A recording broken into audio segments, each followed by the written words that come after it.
Raising boys in today's digital world.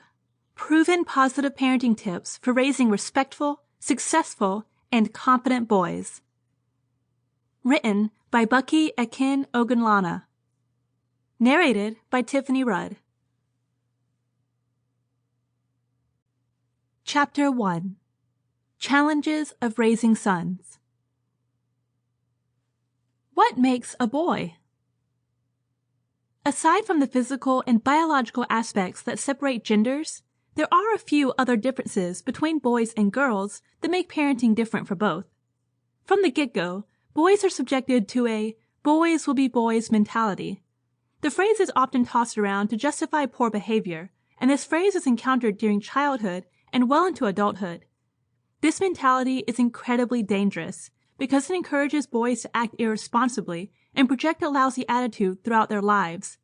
After all, such a justification exists to fall back on when there are real consequences at stake. So, while the rest of society might be encouraging your son to act a certain way because of the boys will be boys mentality, parents have to make sure that when they are raising their sons, they are responsible, respectable, and do not subscribe to such an idea. The biggest problem with this mentality is that it encourages boys to exhibit aggressive behaviors. Boys are often going to be subjected to the idea that they must exhibit macho tendencies.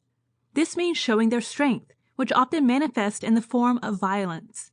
For parents, it is essential to nip this idea in the bud from a young age, because allowing such an idea to fester from teenagerhood into adulthood can lead to some hazardous behaviors that will need more significant intervention to fix. In addition to encouraging boys to exhibit behavior, this mentality also continues to perpetuate gender stereotypes. At some point in their lives, a child has heard phrases like running like a girl or only boys are good at math. These gender stereotypes limit boys and girls alike, which can have huge effects on children who are so young, impressionable, and still trying to find their place in the world.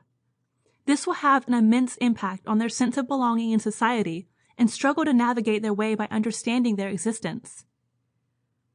When we think about gender stereotypes, we do not often think about how they can impact a person both unconsciously and consciously. Take a moment to consider how internalized gender stereotypes might affect your child as a student and eventually as a working member of society. We can think about how internalized attitudes about gender can prevent students from reaching their full potential. For boys, this often manifests in pursuing careers or hobbies that are seen as manly. We can also see how these stereotypes reinforce these ideas that a specific gender is better at certain activities. Sample complete. Ready to continue?